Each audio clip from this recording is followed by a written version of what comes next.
Muy buenas noches, nuevamente en Basta Babi, sin Babi. Lo extrañamos, la verdad ya tendrías que venir, ¿no? Sí, mucho laburo, para mí venir todos los días, un desastre. Sí. Bueno, el programa lo hacemos hoy con el señor, acá el señor Díaz, que lo vemos muy bien. ¿Cómo estás? Bebo Granados, que hoy parece que no se va a dormir, y el hombre mejor vestido del mundo. Muchas acá gracias. Está Ezequiel Spillman, Babi, ¿no? y el Búfalo y su gente, que están atrás de la cámara. Vinieron, Vinieron en manado hoy, Sí. Y a medida, y creo que a medida que se va acercando las elecciones se van a hacer más y más pesados todavía. Más búfalos. La cámara, por ejemplo, cuando yo hablo tiembla, hace cosas que no tendría.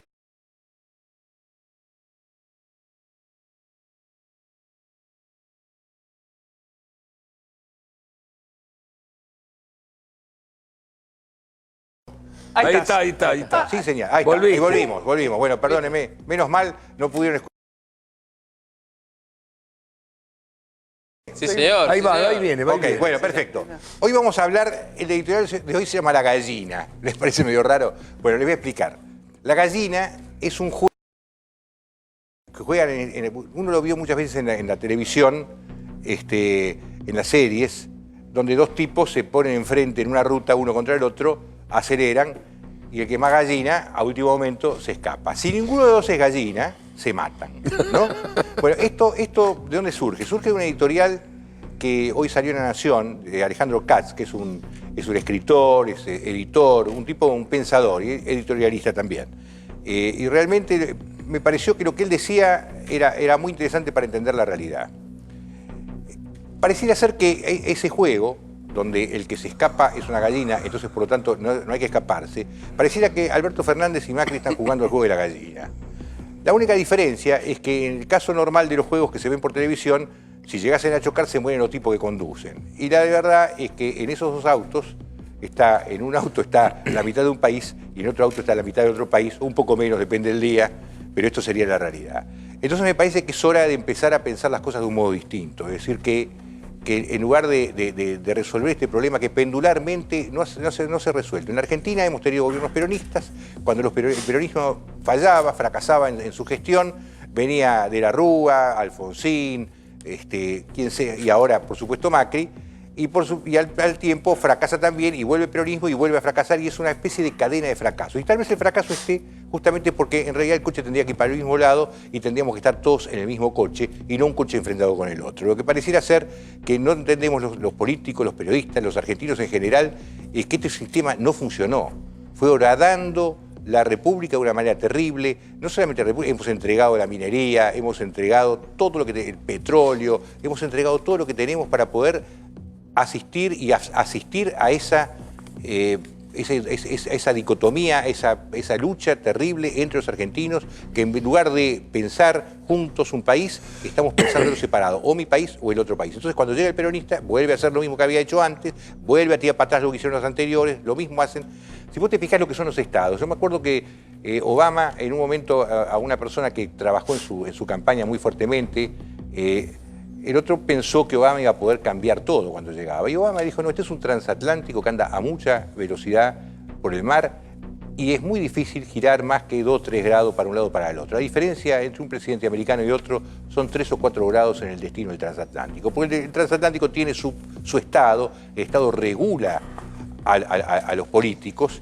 Y es lo que nos falta a nosotros. El Estado en Argentina es el lugar del saqueo de los políticos, el lugar donde vos ponés a toda la gente que te ayuda en la campaña, entonces se va arrastrando, se va subiendo la cantidad de empleados. Y el Estado no es un regulador de la política, sino que el Estado es el botín de la política.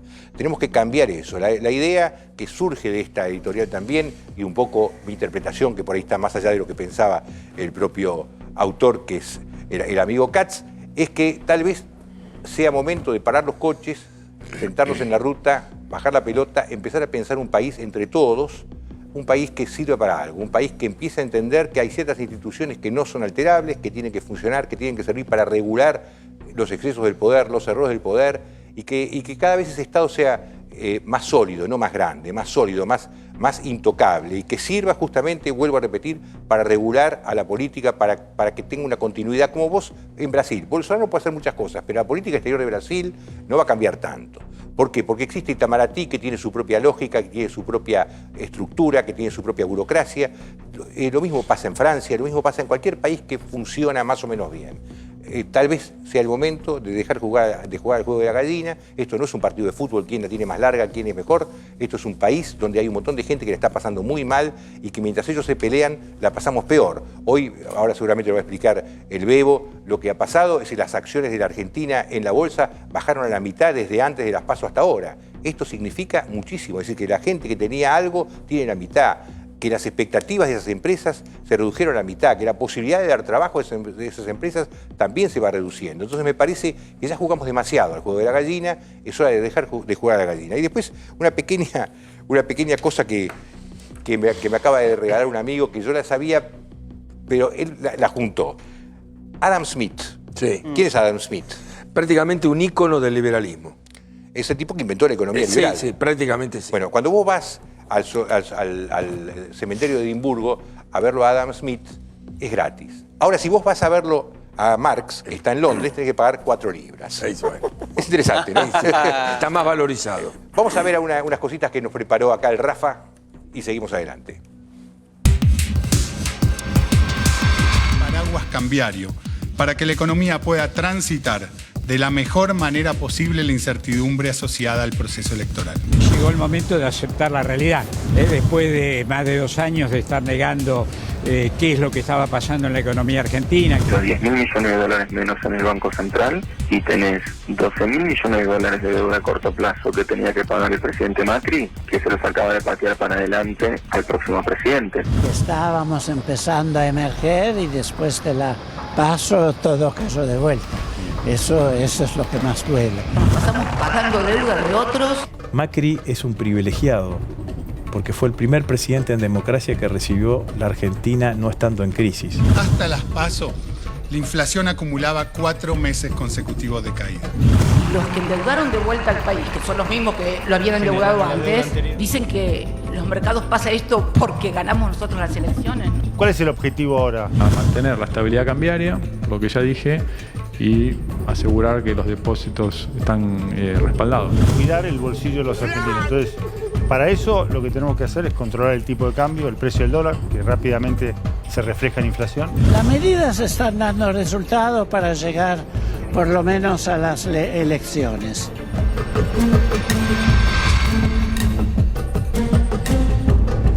Todo el objetivo es llegar a las Para elecciones. llegar a las elecciones. No, Vamos con la encuesta primero y después que Bebo explique. Dijo Dale. algo, ¿eh?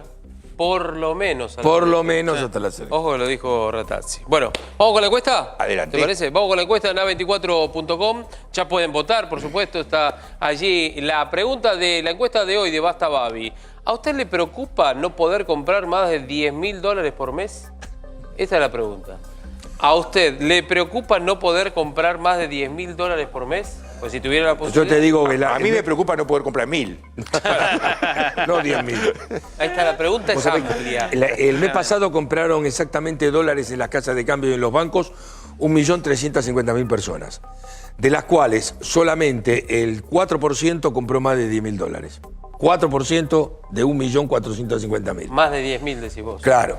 Nada, más de 3 y 10.000. pico, 3 y pico, ¿Pero 3 y por pico qué? por ciento. Porque generalmente son grupos importantes o una empresa, no son particulares. Los particulares compran menos de $10.000 porque no tienen plata para comprar más. Una cosa, ¿por qué bajó tanto la bolsa? Eso quería saber. Lo hablé el otro día con Gaby, que tenía varios asesores alrededor, que es el presidente de la bolsa, lo conozco hace más de 30 años, y me dice, el mensaje que ellos reciben... Gaby. Gaby, el Además, presidente de la Bolsa de apellido. Comercio. No soy yo. ¿Cómo? No soy yo, ¿no? No. Es otro Gaby. No, Gaby. Un Gaby rico Adelmo es este. Gaby. Un Gaby con plata. Gaby con plata. Y los asesores de él me decían, el mensaje que recibieron es que va a venir un gobierno diferente, y ese gobierno diferente, lo primero que caen son las acciones eléctricas, todas las que tienen que ver con la energía. ¿Por qué? Porque piensan que se viene un congelamiento por 2 o 3 años. Claro. Saben que no van a tener más aumento de tarifa por mucho tiempo. Entonces, automáticamente, lo que ellos tenían como perspectiva antes, le cambió directamente después de las PASO. Pasa lo mismo con algunas otras inversiones, que ya estaban previstas.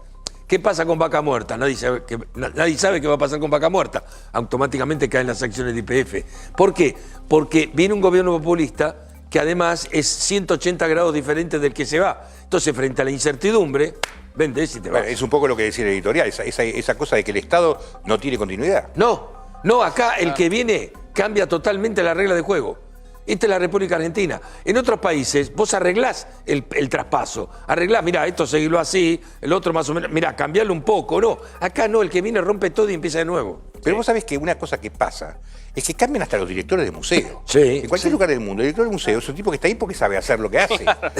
No hay otra razón. Sí. ¿Entendés? Perdón. Acá te cambian todo. Te cambian el director del museo, el director de la biblioteca, A director de Borges lo todo. pusieron a manejar no sé qué cosa, que ni me acuerdo, ¿te acordás? No, pero digo, son las políticas de Estado. Tanto se habla de políticas de Estado. Este país no tiene políticas de Estado. No tiene políticas de Estado. Lo único que creo que había sido alguna vez alguna política de Estado es algún que otro funcionario técnico por ahí de las áreas bajas. Porque no los conoce. cargos más importantes.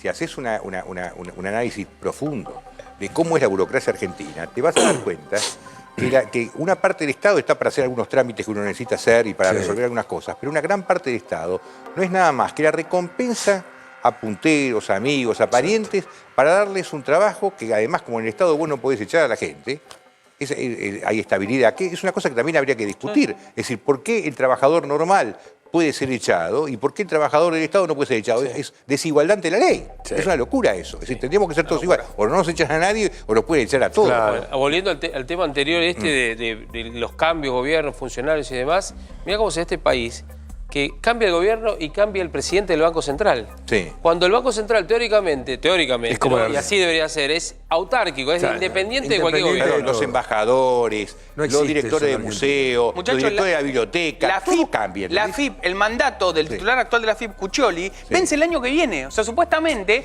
por mandato constitucional, Cuccioli debería seguir. Y sin embargo, lo más probable es que... Perdón, y ahora quieren hacer un cambio en la Constitución, no sé qué, seguramente van a querer cambiar también lo de la Corte. Hay un absurdo. Todesca está en la FIP. Sí. Perdón, En el INDEC. INDEC. Arregló el INDEC. Titular del INDEC. Todo el mundo dice que transparente como nunca. Puso otra vez a los técnicos. Le preguntaron, ¿usted va a seguir con el otro gobierno? No, me voy. Esto lo van a cambiar, van a hacer un desastre. ¿Sabes quién es la hija de Todesca? Es economista de Alberto Fernández. Cecilia.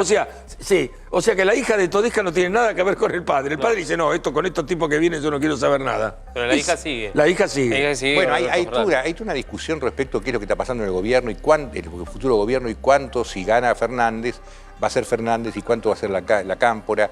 Hay como una discusión. Y parece ser que esa discusión forma parte más de nuestra imaginación que lo que realmente pasa. Pareciera ser que lo que hay es un acuerdo real donde se van a dividir el terreno, por lo menos al principio va a ser así, después seguramente van a llegar a pelearse como siempre lo hacen, pero para empezar pareciera que hay un acuerdo donde no es ni rubio, de ojos celestes, Fernández, y la Cámpora tampoco va a tener todo el poder. Sí, lo que van a hacer es tengo una dividir, frase. de alguna manera, distribuirse los cargos. Distribuirse los cargos y las áreas. Estas áreas son de la Cámpora, estas áreas son de Alvear. Es coherente eso. Parece que eso es lo que... Bueno, si pasa eso, dentro de todo va a tener una cierta estabilidad el gobierno. Lo cual estaría no se mal. van a Es decir, estarse peleando. Acá, ahora una vez que gane Fernández, del mismo modo que yo quiero que pero ¿sabés qué el señor pasa? Macri te entregue el gobierno cuando termina, yo quiero que el señor Fernández entregue el gobierno. Pero lo cuando más difícil va a ser el área económica. termine. ¿El área? El área económica. El área económica va a ser muy duro para cualquiera. Es más, el otro día estuve en la oficina de Martín Redrado y me decía, está pasando lo mismo que siempre. Nadie quiere ser el primer ministro de Alberto Fernández si gana.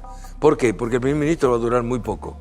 Porque hay que hacer tantas cosas, te vas a encontrar con tantos problemas, la crisis va a ser tan grande que el primero dura poco. El segundo puede ser que dure un poco más y el tercero a lo mejor, como pasó con Menem, va a ser el definitivo. Es lo que le pasó a Remes Lenikov. Exactamente. Que después vino Labaña. Después vino sí, claro. Y se llevó los laureles, porque la gente cree que el quilombo lo arregló Labaña. Labaña. Pero también pasó lo mismo con Cavallo. Todo el primero estuvo los Roig, los Rapanelli, después pasó Herman González y después llegó Cavallo. Claro. O sea, el tercero es el que dura. El primero y el segundo están para hacer la limpieza. Pero tengo una frase de Alberto Fernández que me contaron que es fenomenal, antes de irse a España. Cuando le plantearon los números, le contaba, se los llevaron Nielsen, se los llevó Álvarez Agís, se llevaron los números, le dijeron todo lo que había, todos los problemas, Culfas. Miró y dijo, hizo así, dijo, va a ser más fácil unir la grieta que solucionar la economía. Claro. Textuales, ¿eh? Es que además, no se soluciona la economía sino unir a la grieta, que es un tema difícil. Sí. Pero yo vuelvo a insistir, no hay forma de resolver. Ya estamos al final. Sí. Este país lo arreglamos juntos o no se arregla. Lo que pasa es que algunos siguen tirando leña al fuego. Vos lo sabés muy bien que algunos, y vos lo sabés, Javier, que están diciendo, bueno, acá hay que se termina todo, va a haber un corralito, corralón. Ya están empezando a jugar con eso cuando la plata está en 2 días. Yo reconozco, viernes, sábado y hoy, viernes, lunes y hoy martes, se fueron 2.000 millones de dólares. De nuevo, ¿Pero por qué se fueron 2.000? Porque mucha gente sacó la plata del banco y se la llevó a la casa. Ahora, hoy había la mitad de gente que el lunes en los bancos. Ahora, desarmemos un mito. El tipo que se lleva los dólares a su casa, nos está viendo y tiene un pucho y se lo lleva, eso no es fuga de capitales. No, ¿qué va a ser fuga de capitales si es de él? Exactamente, porque hay un argumento del kirchnerismo de que eso significa fuga de capitales. Ah, vos se la querés sacar la plata entonces. No, vos le estás diciendo vos te la querés llevar y es tuya. Exactamente. Bueno, eso no es fuga, ¿no? guardarla en otro lugar, no es más que eso. Claro. Porque hay un cálculo, lo deben haber visto, hay un cálculo del argumento de algunos kirchneristas que es la plata que ingresó del fondo se fue toda en fuga de capitales. Y hay una parte, no sé qué porcentaje, Bebo, que tiene que ver con gente que se asustó porque ganó el kirchnerismo agarró la plata y se la llevó. No, y le hizo caso a Javier, le puso en los 4 bolsillos distintos y se fue. No lo hizo así nomás. Desde ayer la gente cambió los hábitos. Porque todo el mundo lo ve a Javier y a los otros. Ya sabe que tiene que cambiar. Decime una cosa, Javier, hablando de vos. Sí, señor. ¿Qué pasó en España con Alberto? Bueno, Alberto Fernández hoy estuvo, hoy fue a España, como todos saben, en primer término porque fue invitado por la Universidad José Camilo Cela para dar una charla. Eso se concretó en la jornada de hoy y ahora, digamos, no que tiene el tiempo libre, porque ya tiene una agenda armada. Mañana va a estar entrevistándose con Felipe González y con José Luis Rodríguez Zapatero, dos expresidentes españoles. Con Felipe González tiene un vínculo desde hace mucho tiempo y con Rodríguez Zapatero menos, pero también tiene un encuentro con él en la jornada de mañana. Mirá, ahí está. Bueno, el hecho es que además se hospeda en la residencia de la Embajada de Uruguay. Es amigo del embajador. Es amigo exactamente del embajador allí en España. La reunión con Pedro Sánchez está prevista para el próximo jueves, ¿sí? En el Palacio de la Moncloa. No tiene horario por ahora, se sabe que va a ser el día jueves. Al día siguiente inclusive va a viajar a Portugal para tener una reunión con el primer ministro de Portugal y además una reunión con el canciller por el acuerdo de la Unión Europea-Mercosur, ¿sí? A propósito de esto, ¿se acuerdan ustedes que puso algunos reparos en su momento Alberto Fernández? No sé si estará bien o no, hay que pensar a ver si nos metemos o no en el Mercosur dentro de la Unión Europea o en esta sociedad. Sí. Bueno, va a tener esas reuniones. Ayer dijo que no quería hablar, se mantuvo en silencio hasta que hace 15 minutos, más o menos, en su cuenta de Twitter empezó a moverse. 3 de la mañana, más o menos, en España, 3 y pico de la mañana. Sí. ¿Está con insomnio, Alberto? Está con insomnio. Yo, para mí, se levantó por una cuestión fisiológica y dijo, de paso a ver qué pasa, miró los portales. Me dijeron que había un semiacuerdo que no iba a hablar ninguno. Bueno, ¿para qué estás infiriendo que tiene problemas de próstata? No, pero ¿quién no se levanta a las 3 de la mañana una vez? Yo no me levanto y tú me dijo que él. Cenaste y tomaste bastante, tomaste mucho líquido y bueno, te dan ganas. Bueno, tenemos los tweets, a ver si tenemos los tweets justamente de Alberto Fernández. Lo tenemos acá en la pantalla grande. Bueno, lo vamos a ver a pleno también. Dijo, escribió hace algunos minutos nada más: la bolsa porteña no encuentra piso. El modelo económico de Macri generó recesión, pobreza y destrucción de valor en nuestras empresas más emblemáticas. YPF en los valores más bajos de su historia. Hoy está en uno de los valores más bajos de su historia. Y además agregó en otro tuit, en este hilo de tweets, que son 2 nada más: vamos a estabilizar la economía y salir de la recesión, poniendo nuevamente todo el potencial que tenemos en valor para el bienestar de los argentinos. Una pregunta, Bebo, para aclarar. En el primer tuit él dice que la bolsa bajó, bla, bla, bla, bla, bla. No bajó por eso la bolsa. No bajó. La bolsa no tiene que ver con Macri. Hoy la bolsa bajó casi 12%. La bolsa bajó 12%. Sí, pero desde las PASO perdió la mitad. Pero es uno de los valores más bajos de la bolsa. ¿Cuándo empezó a caer? ¿Cuándo empezó a caer la bolsa? Después de las PASO. Pero eso es por Macri. Después de las PASO. Por eso, que no tiene que ver Macri. Porque la bolsa empezó a caer después de las PASO. Y ahí se perdió el 50% del valor, todas las acciones. Mínimo el 50%. Pero no antes. No antes, fue después de las PASO que empezó a caerse todo, los bonos, la bolsa. Ahora, para mí fue las PASO. Ahora vos te das cuenta de lo que pasó con las PASO, que esto también lo dice el amigo Katz. Lo que logró las PASO es vaciar de poder a la persona que tiene que ejercerlo y darle poder a una persona que no puede ejercerlo. No, es lo peor que nos pasó. La PASO es una cosa increíble. Increíble. No, está creado por Frankenstein la PASO. Sí, creó un monstruo que no sabe cómo parar. Sin la PASO Perote no había. No. crea un clima, porque no Crea un dirime clima. nada, lo único que creó fue un clima, una encuesta Sí, porque no, anticipatoria, con datos concretos. tiene el poder porque le dieron los votos, pero no puede ejercerlo porque no es presidente. Exacto. Lo que pasa es que las primarias abiertas, simultáneas y obligatorias se crearon en la época de Cristina, ¿para qué? Para que los partidos políticos tuvieran, bueno, una definición en cuanto a los candidatos. Ahora, esto se viene hablando de que las PASO no sirven, quiero decir, no les sirven a muchos de los partidos, sobre todo los más importantes, desde hace 5 años a esta parte, más o menos. ¿Te acuerdas? En 2015 se hablaba que tuvimos que votar como 6 veces. Bueno, ¿te acordás? Decían, ¿para qué las PASO? Una gran encuesta que cuesta mucha plata. El gobierno, en estas últimas, dijo, no, hay que ir a las PASO, ¿se acuerdan que motorizó? Sí. Hay que ir a votar, vayamos a votar todos. Bueno, hoy se están lamentando. Escúchame, estuvo Álvarez Agis. Sí. ¿Qué dijo Álvarez Agis? Bueno. Macri pateó para adelante el tema de la deuda. Sí, señor. Sí, es cierto, ¿Querés con la referencia. ¿Querés escucharlo? Sí. Vamos. A ver. Hoy estamos viendo la situación exactamente inversa y que carece de sentido. O sea, el gobierno ha pateado para adelante la deuda y a posteriori ha puesto un control de cambio. Mauricio Macri, por cuestiones ideológicas, políticas, de campaña, originalmente dijo que no al control de cambios.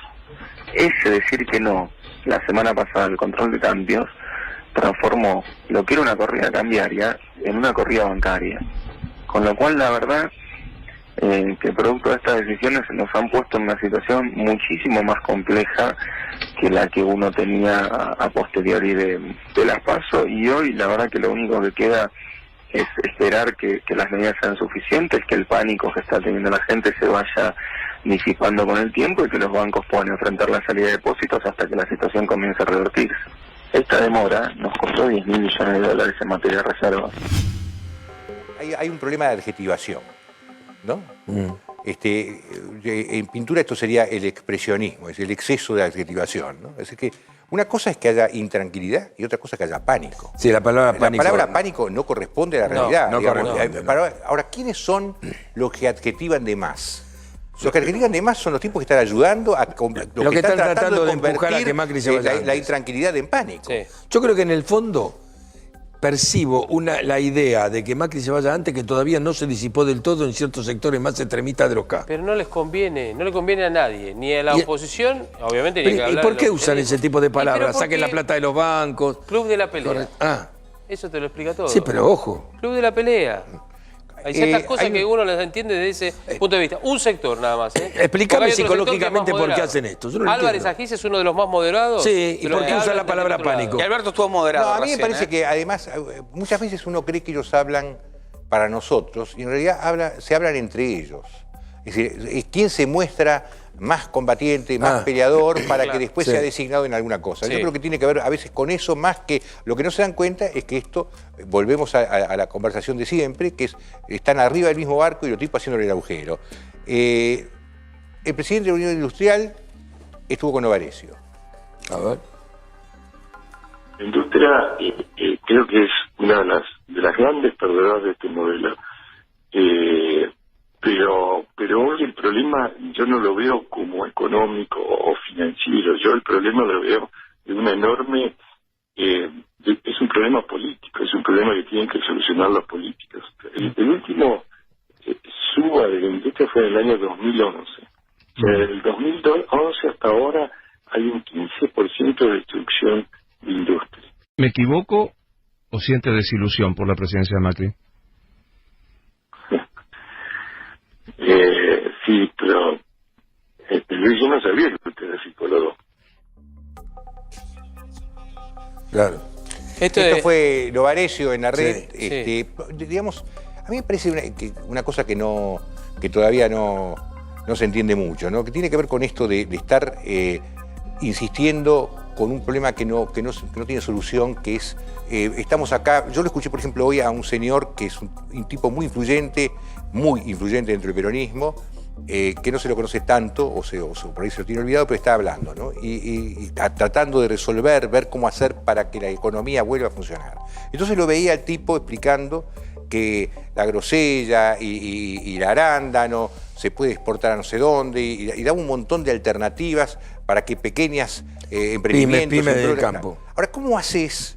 Porque esa parte lo acepto, está buena la idea. Sí. Pero al mismo tiempo te encontrás con que el tipo está como obviando un detalle fundamental del que hablábamos ayer con vos, que tiene que ver con la logística y el flete para sacar eso del país. Exacto. Cuando esos arándanos tienen que pagar de flete 5 veces más que el arándano chileno, no se lo vendés a nadie. Claro. Entonces ellos, ¿por qué? El problema es que para poder ir y llevar adelante un proceso de esta naturaleza, tenés que ir contraparte de la corporación sindical, contra el tema del transporte, contra un montón de la logística, básicamente, que hace imposible esos emprendimientos que son, en teoría, perfectos, no son aplicables. Vos sabés, te voy a contar una charla que la gente de la Unión Industrial Argentina el Día de la Industria. Cuando vos hablás con ellos, con respecto a qué pasó, te dice, bueno, no importa, viene el peronismo. Vos sabés que el peronismo es el que puede poner un poco de orden dentro del sindicalismo, porque si los demás no pueden, con nosotros hacen lo que quieren. En cambio, si vos salvás a los peronistas que lo frenen un poco, es más fácil que lo frenen los peronistas que lo frenen otros.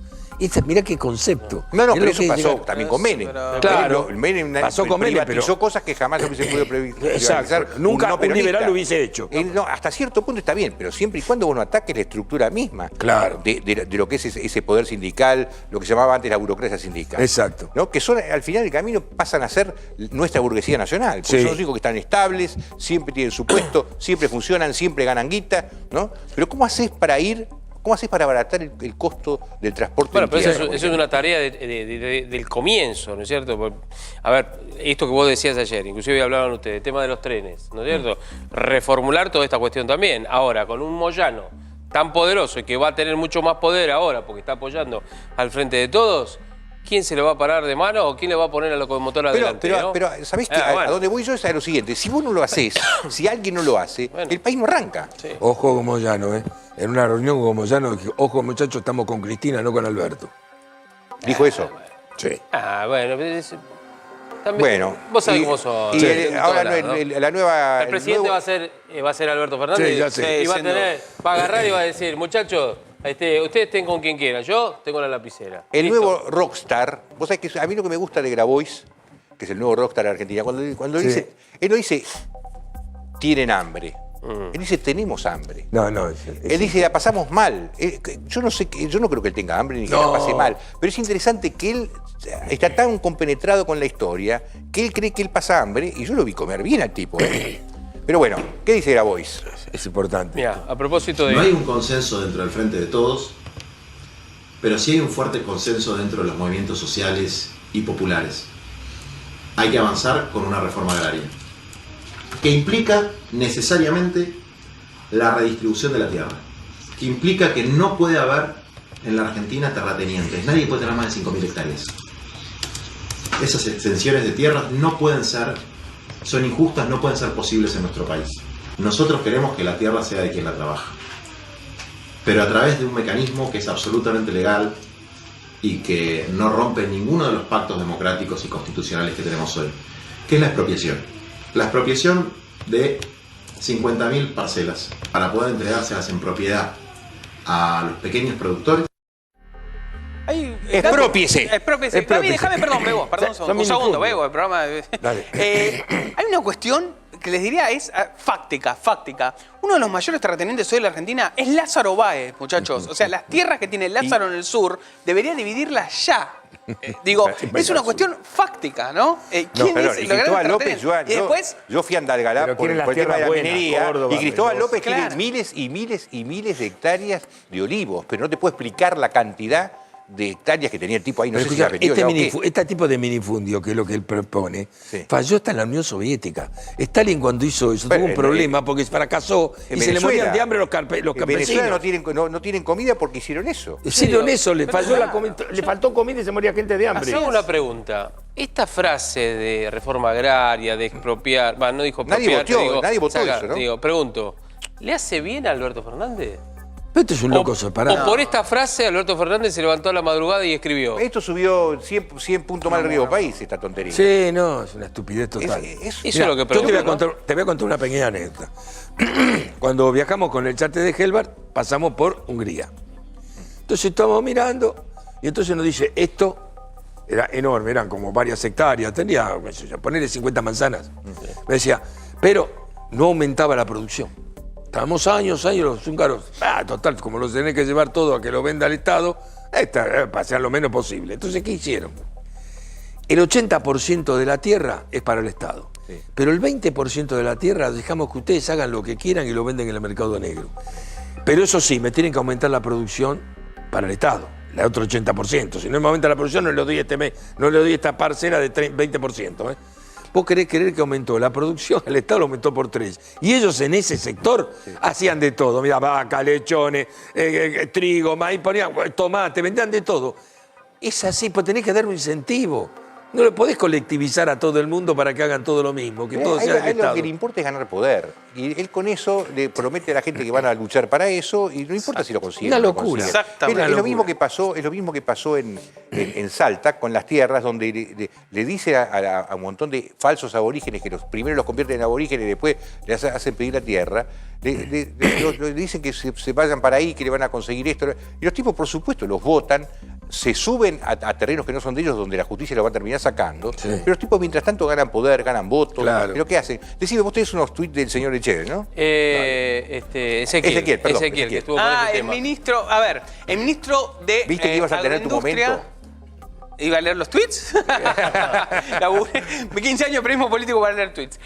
Ministro de Agroindustria, Ministro de Agroindustria le salió a responderle a Grabois y hizo un pequeño hilo con algunas cuestiones. Entre la propuesta de Juan Grabois, explica el ministro Echevere.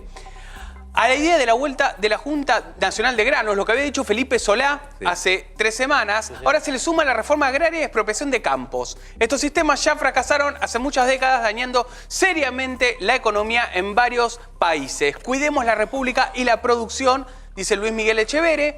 Es tan malo el sistema que hasta el comunismo lo dejó de lado, al igual como me planteaba Bebo. Estos países fracasaron y tuvieron que volver atrás. Argentina este año tuvo récord histórico de cosecha que se traduce en más inversión, creación de empleo y arraigo. El sistema funciona. Y termina el último tuit, es desconocer el trabajo en red del campo que coordina esfuerzos de contratistas, proveedores de insumos, transportistas, profesionales, entre otros, la base de lo que tiene que ver con el trabajo del campo. Miremos el caso de Venezuela, que también empezó la expropiación por el agro y después siguió por las industrias, el petróleo, las fábricas, agrego yo, las empresas periodísticas. Sí, el trágico cómico Expropiese, que los llevó al hambre, el aislamiento del mundo. Vos sabés que en Venezuela, yo tengo una periodista que trabaja conmigo, que es venezolana, y me cuenta, ellos tenían el mejor chocolate del mundo, y producían chocolate que después los belgas lo convertían al cacao y chocolate. Lo mismo el café, tenían muy buen café. Expropiaron y ahora producen el 10% del chocolate que producían y prácticamente no tienen más café. Te quiero decir que esto pasó. Bueno, trabajar la tierra no es una cosa tan sencilla y trabajar la tierra tiene que ver con culturas muy arraigadas. Y tecnificada ahora. Mirá, además. A propósito de esto, mirá lo que había hecho Chávez. Esto es del año 2011, si no me equivoco. 28 de mayo de 2011. Fíjate el tuit de Hugo Chávez, ya en vida. Hola, buen día. Aquí estoy expropiando parcelas, terrenos y actos de Fogade para transferirlos a familias necesitadas. En justicia, 28 de mayo de 2011, el tuit de Hugo Chávez de su BlackBerry era justamente lo que planteaba Hugo Chávez en Venezuela, el modelo de Grabois quizá, ¿no? ¿Es joyas y antigüedades o solamente joyas? Joyas. Antigüedades por ahí también, ¿eh? Porque yo sí. ¿Vos decís por estar quería joyas? Vender esto. Sí. No, ahora antes que llegue Babi. Antes que venga Babi. No sé, por favor. Plata, ni hablar. ¿Vas a estar joyas? Y si no, te lo dice Babi, mirá. Si querés vender alhajas, joyas, relojes brillantes, Star Joyas paga el valor de tus afectos, te los tasa y te dice lo que vale. Después, si querés lo vendés, si no querés no lo vendés, o lo vendés en otro lado. Pero sabés lo que vale para que no te gargan, ¿viste? Andá a Star Joyas, que queda en Avenida Alvear 1551, en pleno Recoleta. 4315-1400. 4315-1400, Star Joyas, y te volvés con los dólares. Uno de mis amigos periodistas de hace muchos años, que lo quiero mucho, es Joaquín Morales Solá. Así que yo me callo la boca, arréglense ustedes. Esa es una frase que... Desafortunada. A mí me gusta hacer periodismo de periodistas. Simplemente fue una frase desafortunada. Yo lo creo y lo veo por ese lado también. Pero cuando vos das unos ejemplos, obviamente podés herir susceptibilidades de mucha gente. Y de muchas profesiones, en este caso. Por eso muchas veces también nos tenemos que cuidar de decir cuando uno da consejos. Por ejemplo, nosotros lo dijimos ayer. No comenten a extraños, no comenten cuando van a sacar plata, ni nada por el estilo. Morales Solá dio algunos ejemplos y algunos taxistas, algunas empleadas domésticas salieron a castigarlo un poquitito. Esto dijo Solá. Ahora, si esto se mantiene, yo creo que dentro de algún tiempo, mucha gente, muchos argentinos van a decir, no, es preferible tener los dólares en una caja de ahorro que tenerlos en la casa. ¿No? En algún lugar escondido de la casa y que algún día alguien se entere, una mucama o algo, un chofer o lo que fuere, o un taxista o lo que fuere, lo distribuye y termina en manos de un ladrón. Bueno. Vos sabés que muchas veces, sumando a esto, en todo caso, no digo corrigiéndolo, pero sumando, ¿sabés que muchas veces los propios parientes son los ladrones? Sí, no muchas veces. Sí. Pero gran cantidad de veces es algún pariente o el novio de alguien que va y le cuenta que sí, que muchas veces el tipo tiene guardada la guita, tiene un canuto en tal lugar, sí. Eso es pasa. el entorno íntimo. Y cuando se dice íntimo es de familiares, no de empleados ni nada por el estilo. Yo no sé cuánto ustedes manejan Twitter, pero yo estoy en Twitter hace muchísimos años. Y durante mucho tiempo, uno de los contendientes míos en Twitter, que después varias veces vino a casa a comer y qué sé yo, porque tanto uno tiene un enemigo que se hace amigo del enemigo, ¿no? Era Lucas Carrasco, que era un tipo, a veces se pasaba con el alcohol, parecía un buen tipo. Es decir, uno llega a la conclusión, después de tantos años que uno tiene, de que en el fondo uno no conoce tanto a la gente. Nunca conoces el interior de la gente. Hay ciertas partes de la gente que son oscuras, que son distintas. Exacto. Y uno dice, no, este tipo es un amor, quédate tranquilo, yo te lo recomiendo, y el tipo va y te caga, ¿no? Cualquier psicólogo te diría que siempre nosotros tenemos una parte oscura que tratamos de contener. A veces algunos pueden contenerla, otros no. Bueno, con ese marco inhibitorio que todos tenemos y algunos lo tienen más alejado. Parece ser que Lucas se pasaba de la raya, fiero, mal, delictivamente. Sí, ¿no? en realidad tiene dos denuncias en la justicia, por eso mañana va a tener que enfrentar exactamente abuso sexual con dos jóvenes, ¿no? Mayores de edad, a la que llevó a su domicilio, y las mujeres lo que denuncian es que las abusó de ellas, ¿no es cierto? Sexualmente hablando, ¿no? Y llegó a decir cosas horribles, Él ¿no? dice, claro, él dice que es todo lo contrario, que ellas no fueron contra su voluntad, que están mintiendo, que una de ellas en realidad quiso sacar la denuncia pero no pudo, que todo se va a saber en la justicia. Bueno, todo se va a saber en la justicia. Una de las denunciantes, de nombre Sofía, lo decimos porque ella lo cuenta, inclusive también, esto dijo a propósito de esta causa contra este periodista y además bloguero. Era un encuentro sexual. Habíamos quedado en eso, tomamos algo en un bar, fuimos a la casa. Empezó todo consentido, relaciones sexuales consentidas, a eso había ido. Estuvo todo bien hasta que en algún momento cambié de posición, quedé inmóvil, quedé boca abajo, chata, pegada al colchón. Quedé chata al colchón y es el momento en el que aprovecha para penetrarme analmente sin mi consentimiento. Yo me empecé a mover como pude, a poner resistencia, y ahí es cuando me agarra del cuello, nuca, digamos. Bueno, esto es lo que contaba esta víctima como la otra chica, ¿no? La otra chica también de nombre Lucía. El hecho de Sofía fue en 2013, el de la otra chica fue en 2015, hay otros casos más. Él fue panelista en Duro de Domar, fue panelista también en 678. Más allá de eso, simplemente para contar, ¿no? Y está muy activo en redes sociales, ha estado inclusive en las últimas horas contando, diciendo que es inocente, está viviendo ahora en Entre Ríos, pero hay un dato que es fundamental para llegar al juicio. El cuerpo médico forense, que analiza estas cuestiones, también tiene que hacerlo con las víctimas para ver si están fabulando o diciendo la verdad.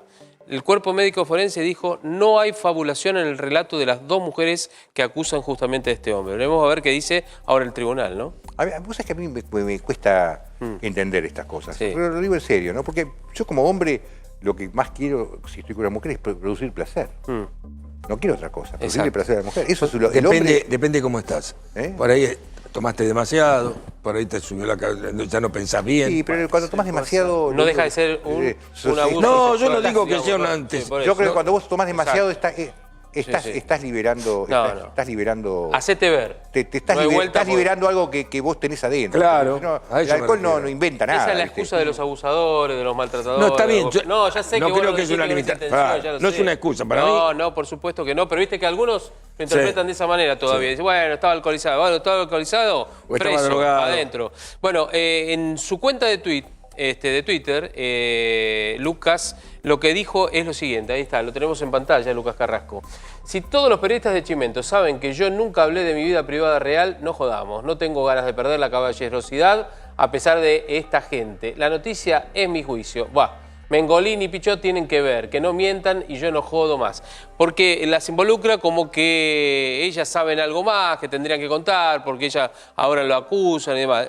En vez de, viste, uno dice a veces, lo mejor es callarse la boca y que la justicia determine, no. Claro. Le suma algo más. En este caso, a dos mujeres conocidas como Pichot y también la otra joven, ¿no es cierto? Y hay un tuit, en este caso de Mengolini, de él mencionando a Mengolini, perdón, a Julia Mengolini. Bueno, y escribió lo siguiente. Julia Mengolini aceptó que pasó conmigo la noche entera en un cuarto de hotel, pero no pasó nada, dice, porque soy San Juan Bosco, no Lucas Carrasco. Bueno, no sé qué viene esto. Yo te digo, ¿Qué quiere decir eso? No sé qué quiere decir esto. Como que él es un santo, como que la está diciendo. Involucrando, la está ensuciando a Mengolini. Sí, la está ensuciando. ¿no? Está ensuciando a una mujer, digamos. Esto es lo... Está diciendo que él estuvo con ella. Él es Claro, eso es lo que dijo. Él es un provocador y lo ha dicho. ¿Para qué metes un tercero? ¿Para qué metes Le puso un tercero? Mengolini. Un caballero no habla de la mujer. Por favor. En el tuit le pone Mengolini. ¿Para qué la bardea Julia Mengolini? Sí, para por eso. innecesario. Si es Mengolini, ¿para qué te fuiste al hotel con ella? Exactamente. Innecesario. ¿Qué tiene que ver? Por eso, te digo, hay ciertas cosas que a veces la justicia debería actuar por el caso en sí y además por estas cosas, ¿no es cierto? Porque además tiene una llegada a los medios inclusive también. Si dice que es periodista, tiene que además preservarse un poco él y sobre todo preservar a la mujer, ¿no es cierto? En este caso, por lo que ha ocurrido. Juicio oral y veremos una sentencia, porque va a ser rápido esto, va a ser muy corto, rápido y directo, efectivo. Veremos cómo es la misma. Yo no soy Babi, pero tengo un chivito para hacer. A ver. No, pero es un chivito que no tiene que ver conmigo, pero sí con el arte. Hay una muestra de una mujer que falleció siendo casi desconocida, pero es una de las mejores pintoras de los años 70, que se llama Emilia Gutiérrez, de una muestra que se inauguró hoy. Yo vengo de la inauguración, por eso traigo el cosito, y realmente es impresionante. Si ustedes andan por la avenida, por la calle Marcelo T. Alvear, 819, la Galería Francisco Traba, vayan a ver a Emilia Gutiérrez, que realmente vale la pena. Es una gran artista, que es tal vez, seguramente, de esa época, una de las mejores artistas argentinas, hombres y mujeres, quiero decir, ¿no? Artistes, se dice ahora. Artistes. Bueno, pero ahora, suponete que yo me compro un cuadro de Emilia Gutiérrez, lo llevo a casa y tengo miedo que me lo afanen. Y tenés que estar seguro. ¿Qué hago? Y lo tenés que asegurar. ¿Y dónde lo aseguro? Y el único que sabe la posta, ¿sabe quién es? ¿Quién es? Babi. A ver. La Nueva Seguros te ofrece la mejor cobertura para vos, tu vehículo, tu familia, tu bicicleta, tu suegra. Todo lo podés asegurar en La Nueva. La Nueva es la mejor compañía de seguros de la Argentina. Yo aseguro en La Nueva y duermo tranquilo. Mirá las ojeras. Cotiza en tu seguro automotor online. O sea, te metés en la computadora. Yo no sé cómo es eso, pero sé que es muy cómodo. Y llevas todo en el teléfono. Te para la cana, decía que estoy en La Nueva, todo. La Nueva Seguro, honestidad para asegurar, solvencia para responder. Vamos con La Nueva todos. Yo aseguro hace años y duermo tranquilo. Bueno, Bárbaro es peronista. Sí. Bernet es peronista. Cristina es peronista, ¿no? Berbisky es peronista. Menem es peronista. ¿Cuántos peronistas hay?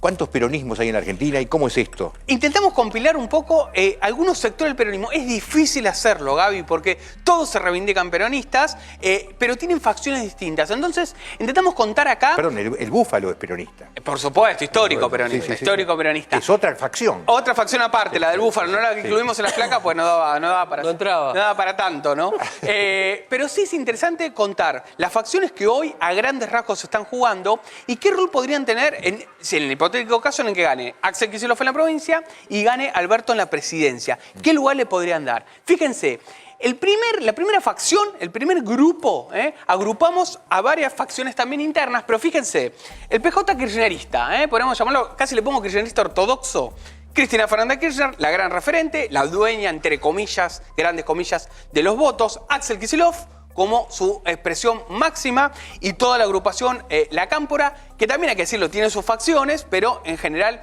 tiene una existencia clave con Máximo Kirchner. Y las organizaciones sociales, por ejemplo, el Movimiento Evita. ¿Qué rol va a tener el PJ kirchnerista? A nivel nacional, por lo menos va a tener 1 o 2 ministerios. No sé si va a tener no sé si va a copar totalmente todo el gobierno nacional como ocurrió en los últimos 2 años de Cristina. Se los pongo en signo de pregunta eso.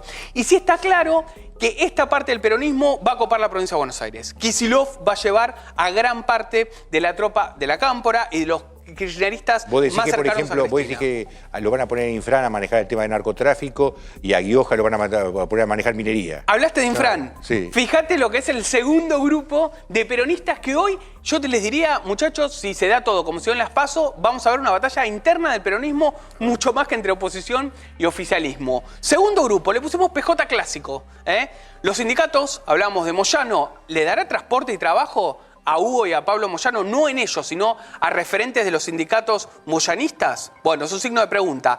Los intendentes clásicos del conurbano, aquellos que tienen muchísimos años como intendentes, y puse Infran como un símbolo, Gaby, de los gobernadores que llevan una eternidad en sus distritos. Son todos eternos. Son eternos los intendentes, es eterno Infran, son todos eternos. Sí. Exactamente. Los eternos, bueno, hay que de ahí, llamarlos. yo les diría que lo que se puede recoger de este PJ clásico, va a haber un sector que lo va a tomar Alberto y otro por ahí es parte de su base de sustentación, pero no va a ser gran parte de su gabinete con hombres de PJ clásico.